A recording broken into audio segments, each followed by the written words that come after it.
I put my trust in you, and I trust in our love. I put my trust in you, I put my trust in love. I put my trust in you, and I trust in our love. I put my trust in you, I put my trust in love.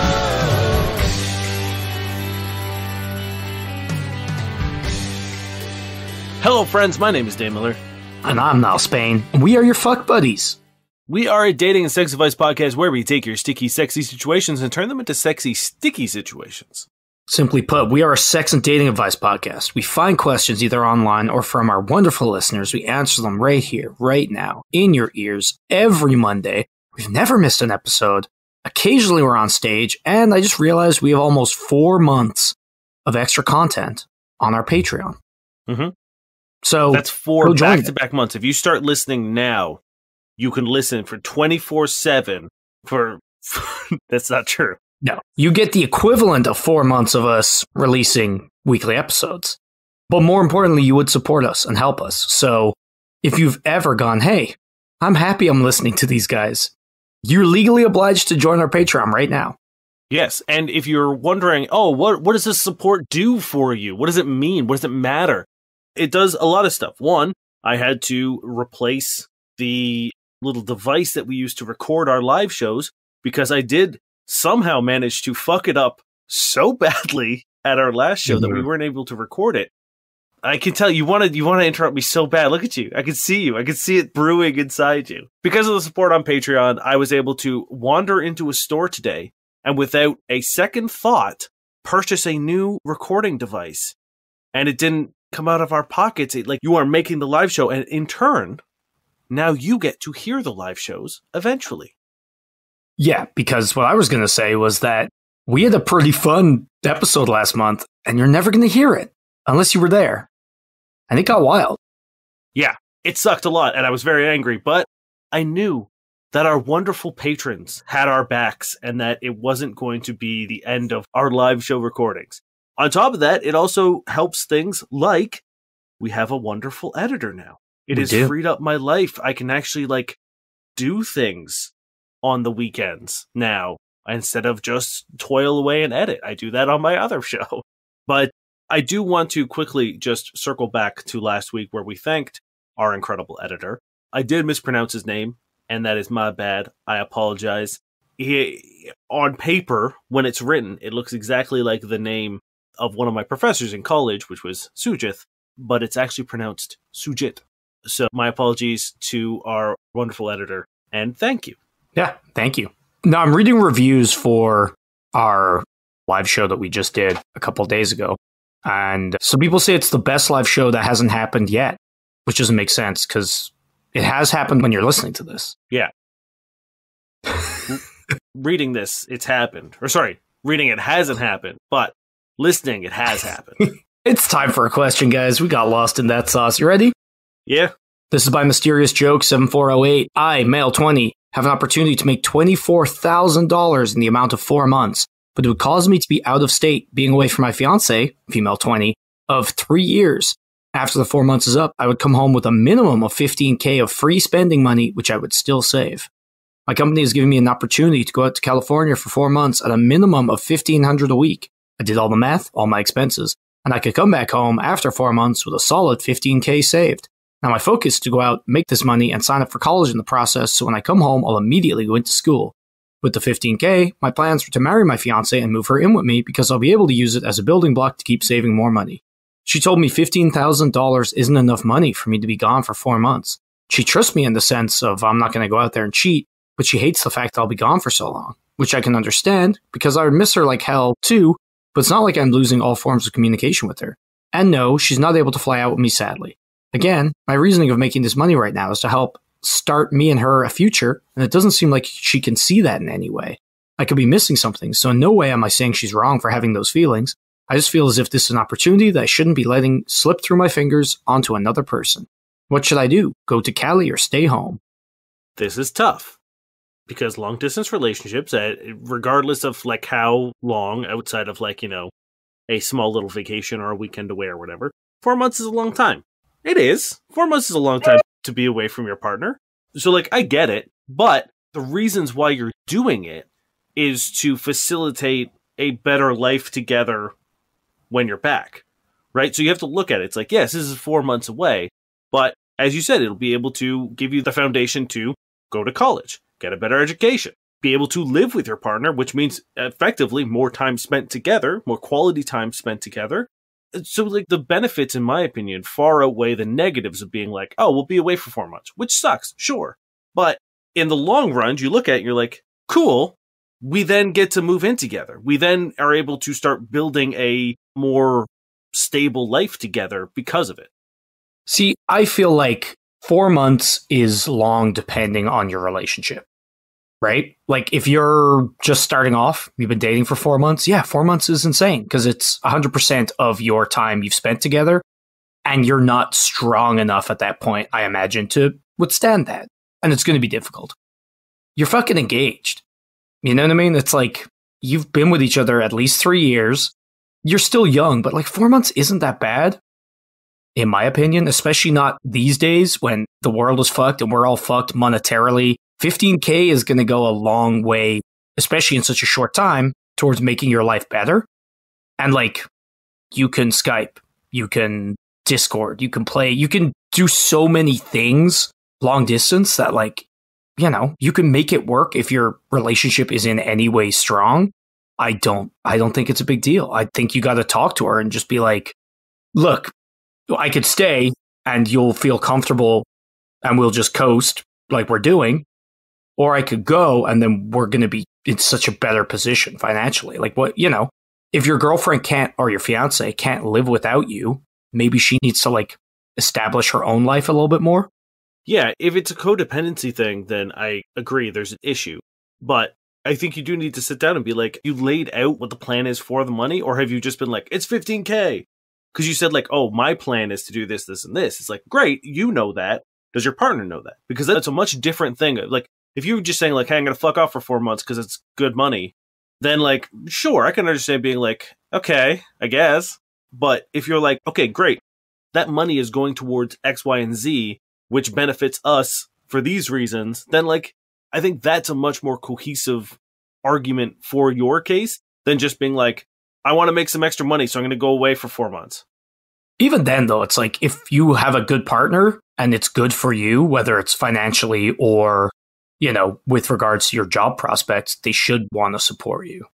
Yeah, for sure. Just being like, I'll be lonely is kind of, you know, sure, you will be.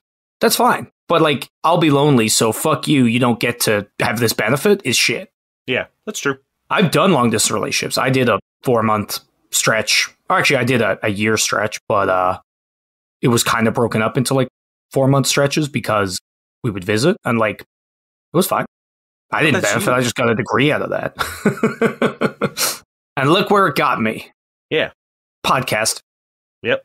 And yeah, it is just me. You're not with that partner anymore, is it? Are you? Hey, there was more the cocaine than the long distance. But what came first? The chicken or the egg, Niall? Damn.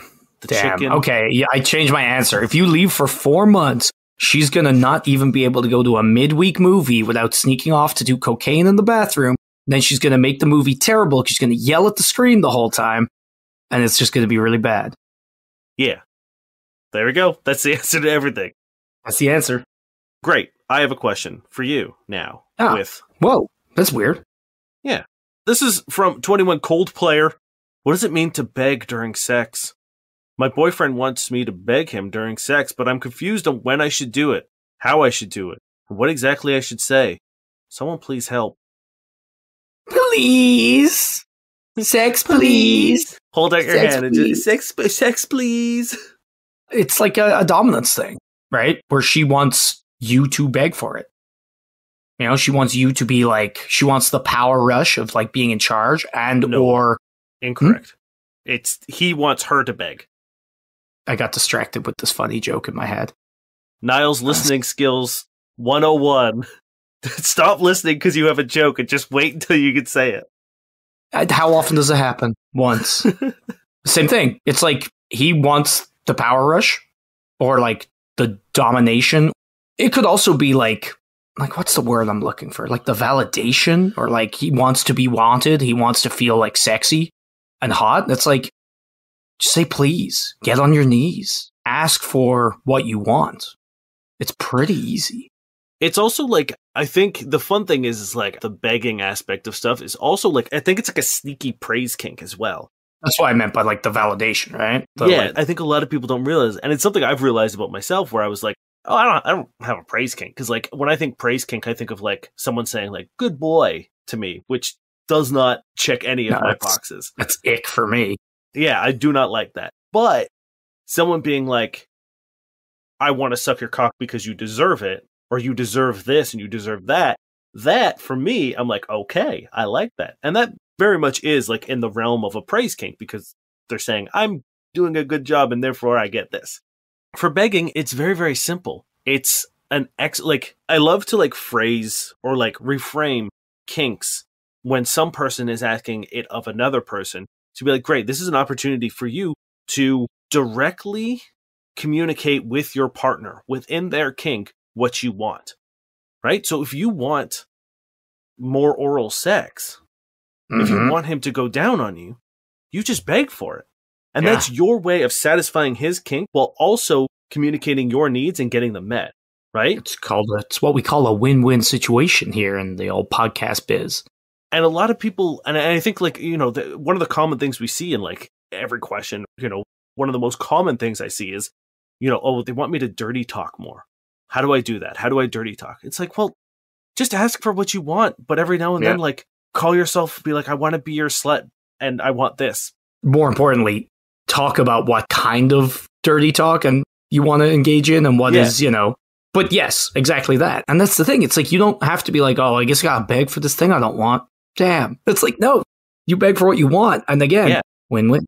Yes. And like, there's all sorts of things. Like when you're sort of like reaching to the level of like time where like you want to tap out of sex, if you reach there, you can just like start begging for him to come for you. That, for me, is a very good way to get me to finish ahead of schedule. So, I find it goes one of two ways. It's like if I'm nearly going to come, great. If I'm not nearly going to come, sometimes it's like, oh no, she wants me to come and I'm not there yet. And then that just like makes you less likely to come. I am so susceptible to like speech during sex that as long as it's done in a fun, sexy way, like if someone's like, can you come? Oh, well, okay. No one's going to like that. Or being like, are you close? Like that kind of stuff. For me, it like that wind out of the sails. I'm for sure. It's not going to be easy for me. But if someone's like, if someone's really hot and like into it, it's like, oh, I want you to come for me, like, you know, but you're not there yet. I just kind of feel bad because I'm like, oh, damn, like I'm just gonna keep going. I'm like, oh, okay, you're not there yet. I don't know. Now for and me, like that feeling bad or being taken out of it is not hot for me. But it's rare. So yeah, just use this moment of like being asked to beg for things to use it as a way to communicate what you want in the moment. So if you want him to play with your nipples, if you want him to kiss your neck, if you want him to go down on you, if you want him to bend you over, if you want to ride him, like just tell him what you want and then say please and that you need it and that, you know what I mean? Like add an air of desperation to it and not too much. No, a fun, playful level. Mm-hmm. Yeah. That's basically it. And also, again, talk to them about what they want specifically because it might be slightly different, you know? Yeah. That's about it. This is by K. Wilcox 7. Guys, how did your attractiveness change once you moved out of your parents' house? This might be a little off topic here, and I don't know if that's okay, but I don't know where else I should ask this question. I'm 22 years old and currently plan on moving out of my mother's house. I have found a pretty cool apartment. I've never really been good with women. I get some attraction, but I don't have much experience and usually end up getting dumped or not even asking them out. It's gotten better the past few months due to socializing more, going to the gym, etc. But why do I have the burning feeling that my attractiveness is going to skyrocket once I have my own place? Not just because I can bring whomever I want, but because it's going to make me more confident. I've never seen this question asked before. Is there any personal stories you guys can share with me? Thanks.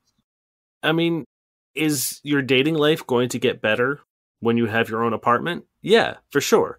Is someone walking down the street from you going to look at you and be like, wow, he's so much more attractive. He must have his own place. No. That's a level of like information that no one knows. But like I said, like dating is a lot easier if you have your own place.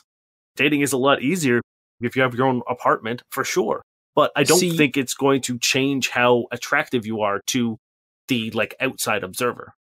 See, I don't think that's necessarily true. I don't You're think a crazy man. Well, let me finish. I don't think dating is going to be in any way easier than it was prior to this. I think when he dates, he'll have more options. You know what I mean? If he's dating someone, he can go, oh, I can take you home. And that's good. But that is the only thing that's going to be easier, not dating in general, which I think is what he thinks. So you are completely incorrect. No, I think what he thinks is now I'm single, everything's going to be better. Talking to people, blah, blah, blah, blah, blah, blah. The only difference is going to be you can bring somebody home now, which is great, but only if prior to this you had trouble with that. You know, if you were just like, if you had 5 dates a week and you were like, oh, I can't bring you home to my mom. And they're like, ew. Yeah, those 5 dates a week are now going to go better because you can bring them home to your place. In any other sense, is something going to change? Probably not. In fact, I would say there's a chance it's going to get worse because if you can't take care of yourself, you might find things going the opposite way, right? Like if you now are by yourself and you're like, hell yeah, I can play Baldur's Gate all night. And like you stop, you know, maintaining real hours. You look like shit all the time. Not great. If you can't cook and feed yourself properly, not great. You know what I mean? Like if you can't keep those things going, it'll actually be a negative. Now, if you can keep them going, I don't know if there's going to be too much difference. I want to make sure that they know this because I'm worried that they will start to go out and be like, damn, nothing has changed, and like spiral. That's what I mean. It's like, I don't think there will be a change in terms of like, because he's like, oh, how's your attractiveness change? It's not. No one's going to know that you have your own place unless you're like, I have my own place. And that might be a contributing factor to someone being, you know what I mean? Like, I think there is a tangible benefit to saying that as opposed to being like, I live at home. I'm an adult man who lives at home based like versus I have my own place. Yes, I think that will contribute to how people view you and how successful you are romantically and sexually. But I don't think that you're going to. Now, I will say there is a flip side to this where maybe it will impact your attractiveness in the sense of you now no longer have the anxiety of being like, I'm going to go on a date and now I'm going to meet this person and now I can't bring them home. So I'm going to be like all fucking weird and maybe try to like go to their place or like try to dodge the fact that you are still living at home. So like there might be that spend benefit. The date both worried that it will go well and worried that it won't go well. Yeah. So you like want that sweet spot where like it goes well enough that they want to see you again, but not well enough that they want to come back to yours. And you're like, phew, saved it for one more day. But next time I see them, I don't know, I'm fucked. Yeah, so maybe that is going to have a positive. Or he's going to be so desperate now that he has his own place. It's going to be like, hey, how are you? Come back to mine. And they're going to be like, okay. I mean, in a reality sense, in terms of like, you're asking this question online, yeah, I think that is far more likely in the sense of like, it's the same sort of like mindset that dudes get when like they open up their relationship or when they first come single or like they break up with a partner because they want to, you know, sleep with other people. And then they get out there and they're like, oh, hey, my options are slim. Or, you know, they're like, let's open up our relationship because there's one person you want to fuck. And then he's like, oh, wait, my girlfriend is hot and she could sleep with anyone she wants. And now I have maybe one opportunity every now and then. What you're telling me is the real person that's going to benefit is his hot mom.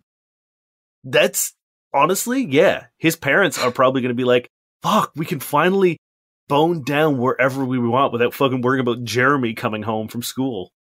Well, he only mentioned his mom, so I'm guessing she's a single parent, and yeah, she's gonna have the time of her life, man. Yeah. I mean, yes, in reality, Jeremy's mom's probably gonna have it going on. She's got it going on already. She's just counting down the days, Jeremy. She's the one finding him the apartment?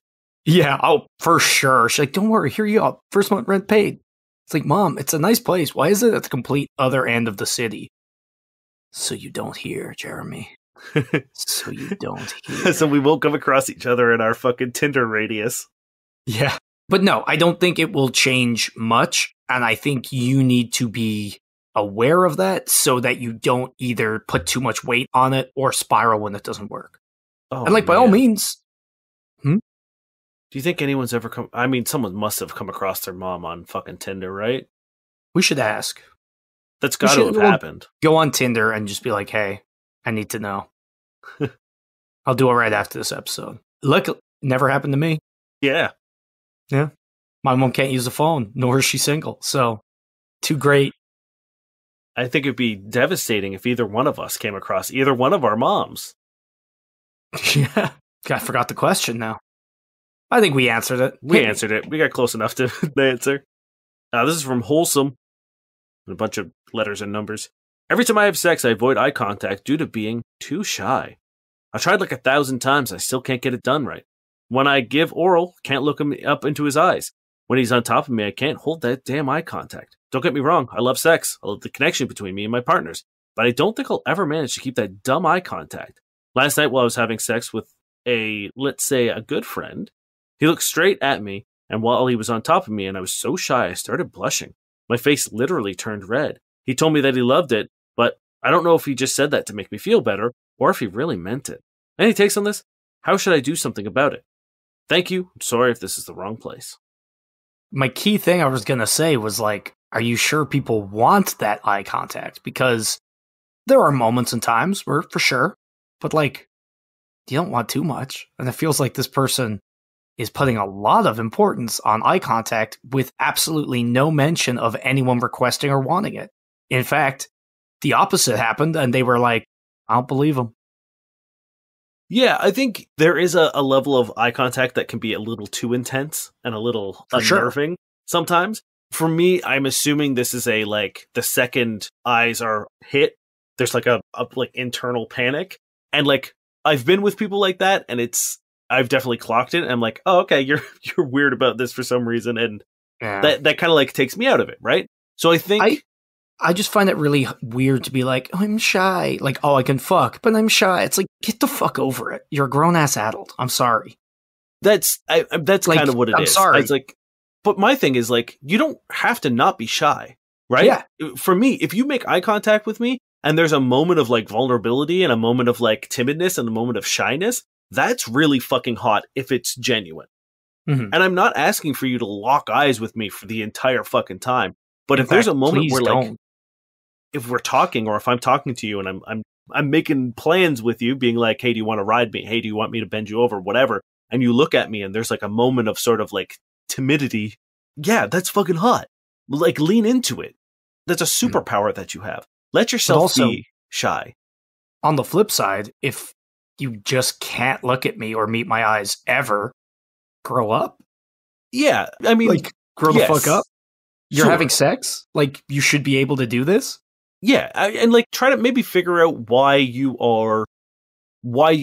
it is. Is it an insecurity thing? Is it like sort of you can take yourself out of you're having like a outer body experience, and in the second you sort of like make eye contact, you're a little more self-aware of your body and what's happening, what's going on. Because if that's the case, then I think you need to re-examine sort of what that insecurity is. Is it, oh no, I can feel things jiggling that I don't want to be jiggling? Or, oh no, maybe I'm making a weird face. Like, is that it? Because that just needs to be something that you need to work on, like a self-confidence thing. And I don't know how you go about doing that, but clocking it is the first thing. To just like wash it off as being like, I'm shy. Yeah, doesn't really solve the problem. That's not it.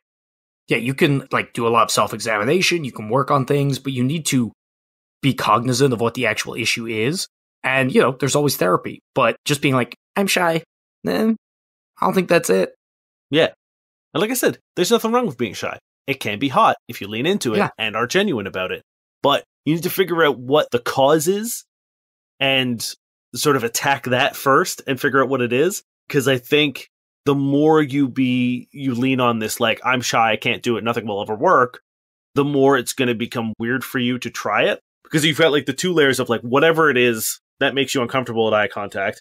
But then you also have the additional layer of being like, you're uncomfortable because you're uncomfortable with eye contact. So you've got like a double-decker layer of weird insecurities that you're not dealing with and just sort of like putting it under this shy blanket and being like, this is a problem. Yeah. And don't overdo, like, my fear is she breaks through this barrier and then she's just eyes. Nothing but eyes. Yeah. You do. She's become a beholder. No one wants that either. All right, ready? Yes. This is by Noodle Brains with a bunch of Zs. My boyfriend, 29-year-old male, doesn't like me, 29-year-old female, topless. Boyfriend and I have been together for more than 4 years and live together. Bit of background. My sex drive is a lot higher than his, and it's something we are working on. We have had other issues like losing, I assume, erection, but she did say ectiction. Losing an erection during, but that has been solved. Everything else in the relationship is perfecto. So as I said, we live together. Sometimes randomly I'll take my top off if I'm hot / changing / etc. etc. Doesn't matter if he's in the room or not. Sometimes I'll flash him to be silly. The other day I was changing, he was in the room, we were just normally chatting and I took my top off to change. He said something along the lines of, "Don't keep taking your top off." I asked why. He said, "Because we shouldn't normalize them being out because it should be something for the bedroom." To which I said, "It's my house too, so..." Shrug emoji. Now that's playing in my mind as if he sees my boobs too many times, he'll lose interest. If he didn't have his previous sexual difficulties, I honestly would have thought he was joking. Or is this something that's been said to any of you before? I'm so confused. I'm trying really hard not to fall into like, we're men, and being like, boobs are great and they should never be covered ever. I'm trying real hard not to do that. Hey, I'm trying Dane, really hard not to be that. This is a safe space. You've clocked in like 250 episodes of being like, as much of an ally as we possibly can. We can take a break and talk about that we love boobs. Oh, God, titties are great, man. Oh, great. Hey, have I had this problem? No. I don't think I've ever... Like, I was with my ex for 7 years, and they were a burlesque dancer. They took their top off a lot in public. They took their top off a lot. I like how just you saying in public sounds like not on stage, not at a show, just like walking down the street. Yeah. I mean, and like, I don't think at any point in time I was like, oh, this again. Great. Go. You're just like, oh, whoa, stop the show. You're not in the bedroom. This is bedroom. Those are bedroom tits. Those aren't public tits. Those are for the bedroom. Like, every time someone gets up for their burlesque act, whoa. I'm sorry. Did someone drag a bed in here that I didn't notice or something? Because... Yeah. There's a guy, the kittens, which are like the people that run around picking up clothes at a burlesque show, their new job is to drag a full queen bed out onto the stage in order to ensure that... It has to be a California king if there's more than 12 people in the audience. It's true. The bed needs to be able to fit everybody in the room in order for those tits to be appropriately out. I'm the opposite. If one of my partners is getting changed and they're like in a hurry or something, I'm like, whoa, wait. Yeah, nice. Like, at the opposite, I'm like, yeah, no, by all means, get them out. Yeah. We're trying not to be gross about this. I don't think that's gross. If I was getting changed and my partner was like, hold on, let me admire. Great. Wonderful. I love it. And I also do want to make sure, like, one, if they didn't like it, we would talk about it and it would be, whatever. I'm not doing a shitty way. That's one thing. And secondly, I do want to make sure that just because something works for me doesn't mean it should work for other men. That's very clear. So we can take a minute and say, don't understand. I'm not shaming this person yet because I'm different. It does confuse me as to why he's doing it, though. That's the thing. If he had a reason for it, I don't know what a good reason is, but him saying your breasts aren't, like, you need to tailor what you do with your body to match my understanding of the female body. Like, it's just, he's essentially being like, your breasts are a sexual object for me to enjoy only during sex. Yes. And that's the fact they exist outside of those period of time is frankly upsetting to me. Unacceptable. Yeah, and that's the point what might I say, very eloquently put. Thank you, Dan. Thank you. That's why I have an issue with this. Not because of personally, I'm down seeing boobs all the time. That's great. That doesn't matter. People are different, blah, blah, blah. But like the weird like element of like, there's almost like an inherent like slut shaminess or something where it's like, we're reducing parts of you down to, no, you don't own your breasts. You don't own your space and your time and your comfort in your home. Because in this case, my opinion is what matters. Only the bedroom. If you're too hot, I'm sorry, you have to suffer.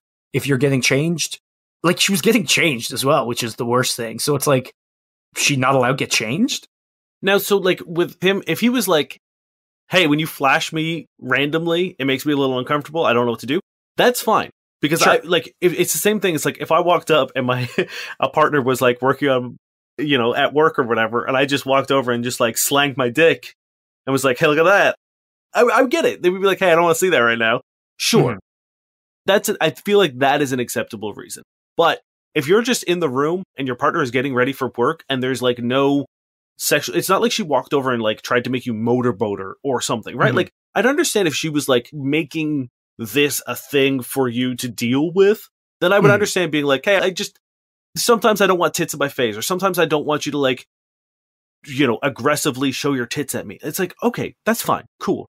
But to be like, I don't want you to take your breasts out to get changed for work or whatever while I'm around, because those are my sex time breasts. Anything outside of that, unacceptable. Yeah.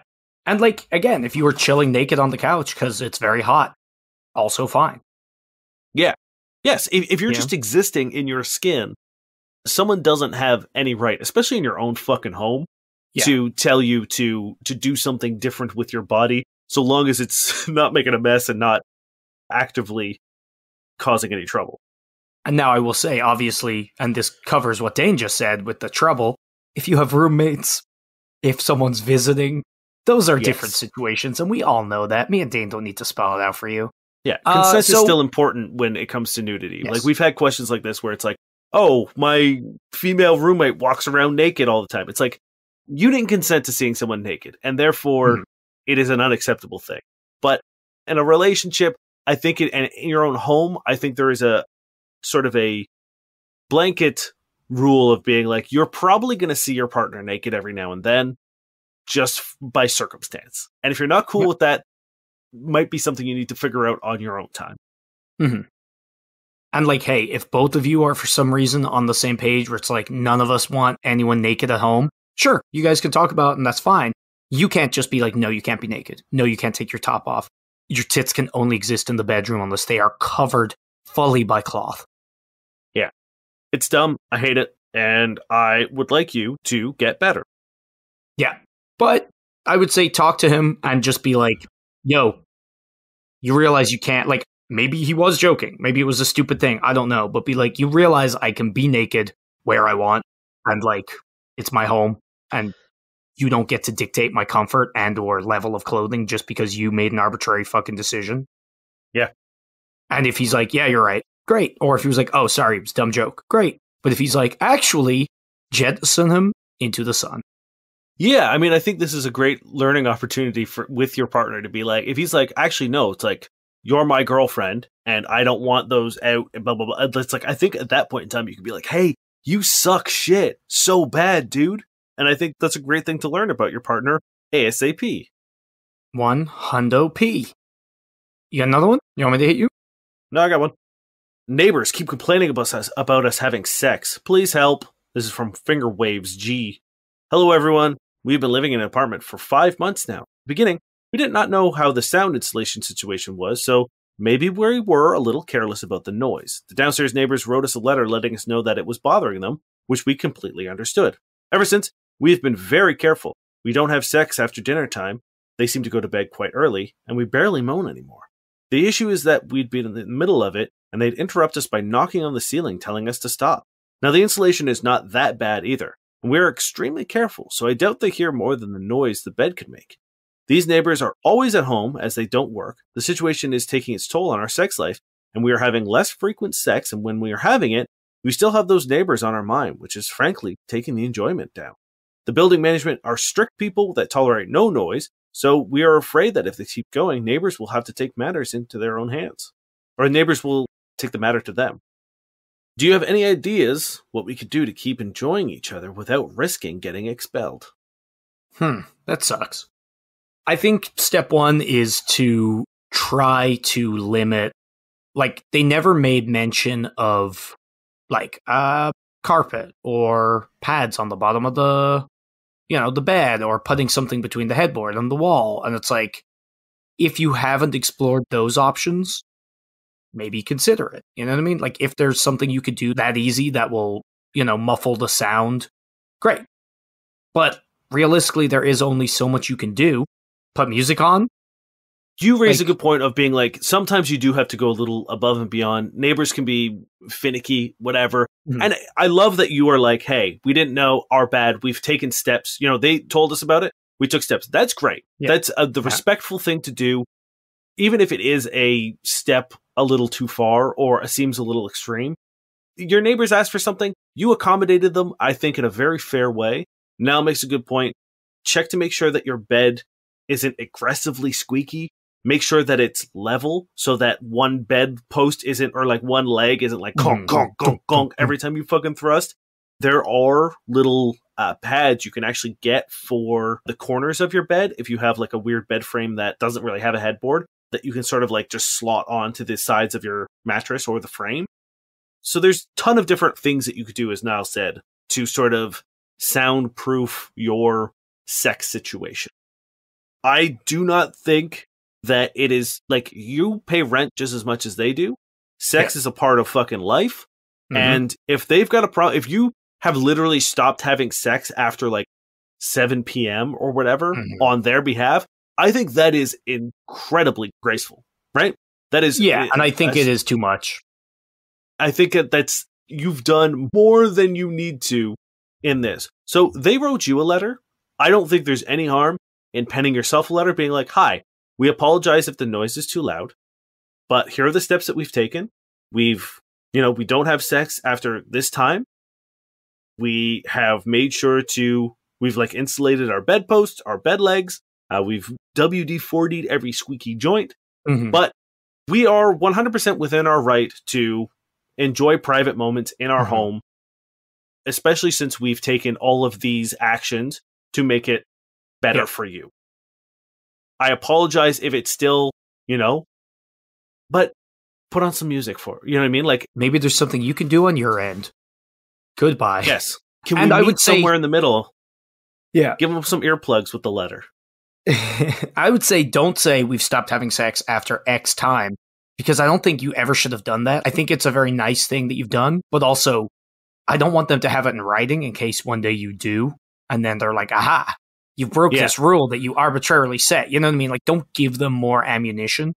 But I think the term we're all looking for here is reasonable enjoyment, which is, at least in Ontario, or I think in a lot of places, a right to everyone's property. So it's like, sex falls under that.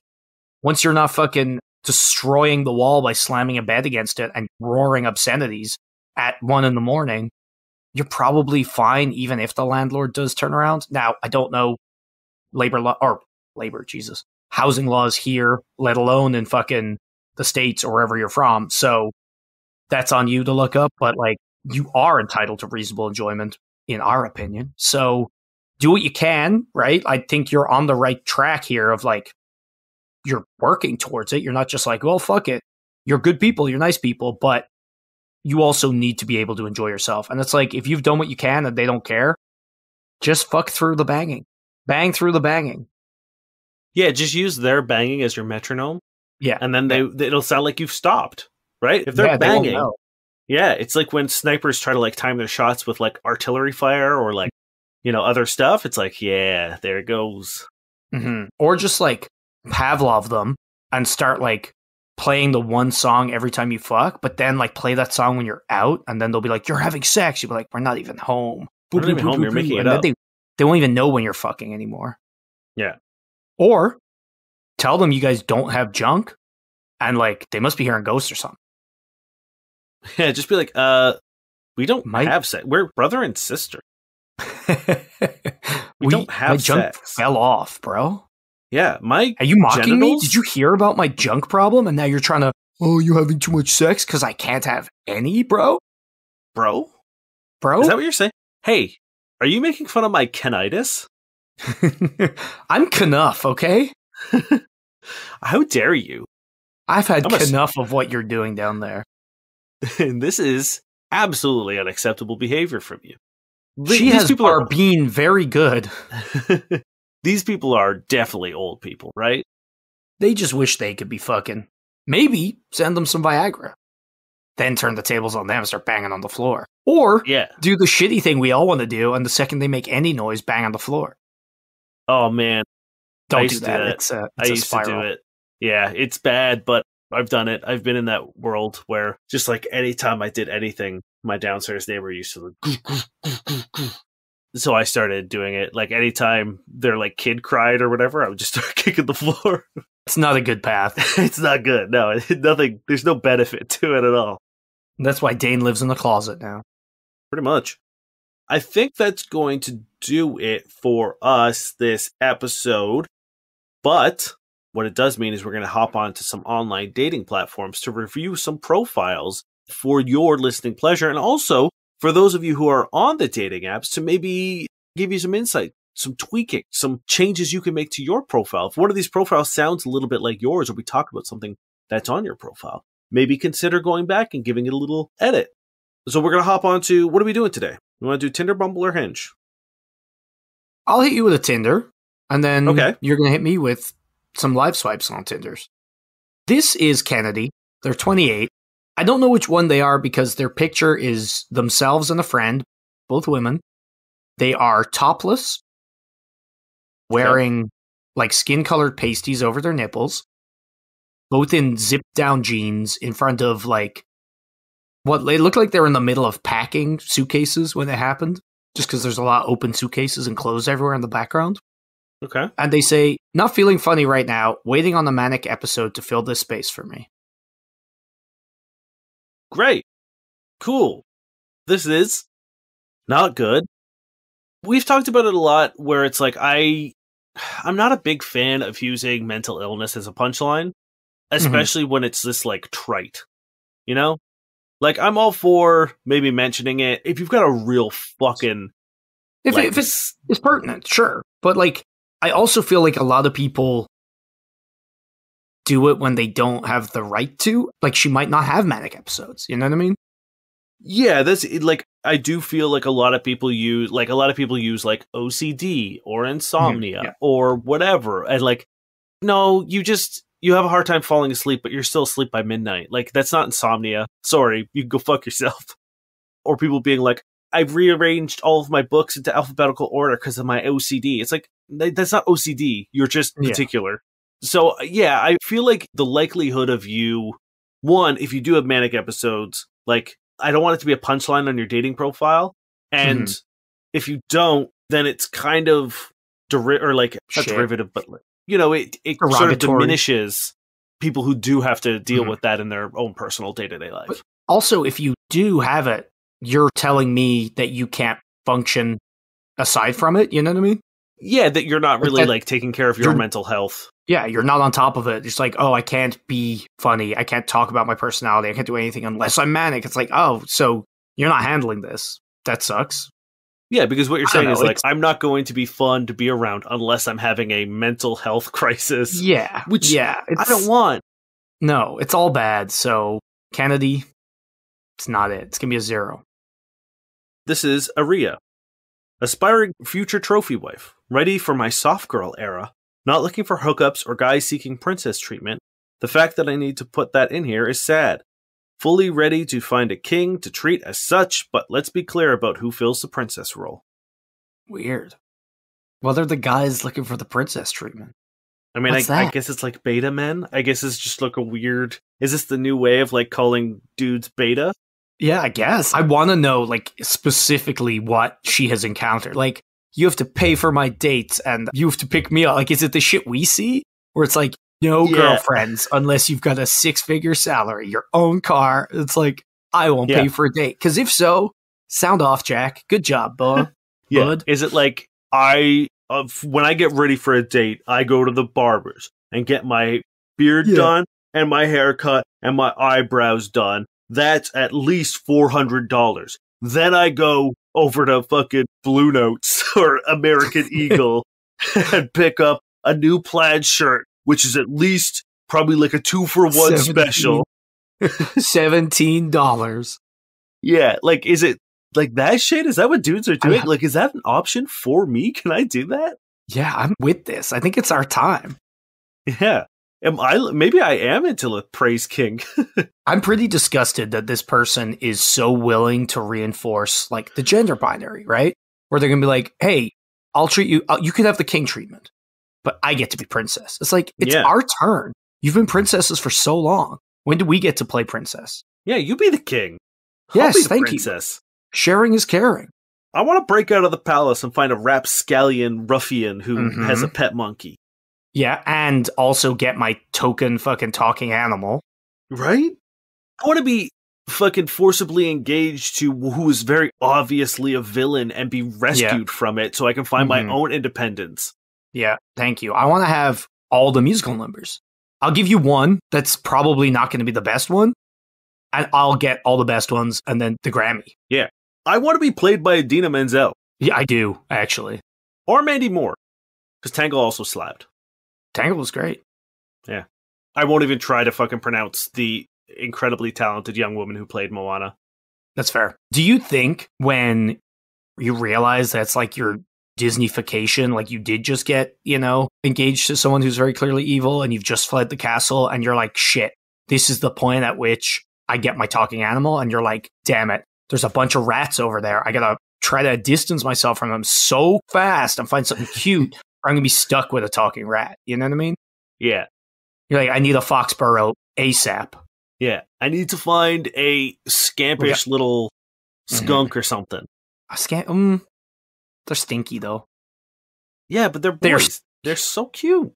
I mean, thankfully, as a Toronto man, I would everywhere. 100% either get a skunk or a raccoon. Like, those would be... both incredible. Those would be my princess animal. Okay, let's do another one. That's going to be a 0 for me. I don't like it. Yeah, I don't like it either. I will say, though...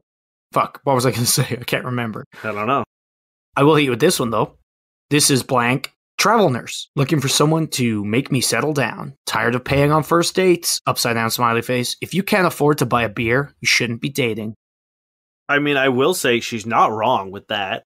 If you're struggling to pay for a beer, maybe you should sort of like zero in, get a hold of your finances. Dating might not be a priority for you. However, let's stop this idea that everyone, like, men gotta pay every time. Yeah.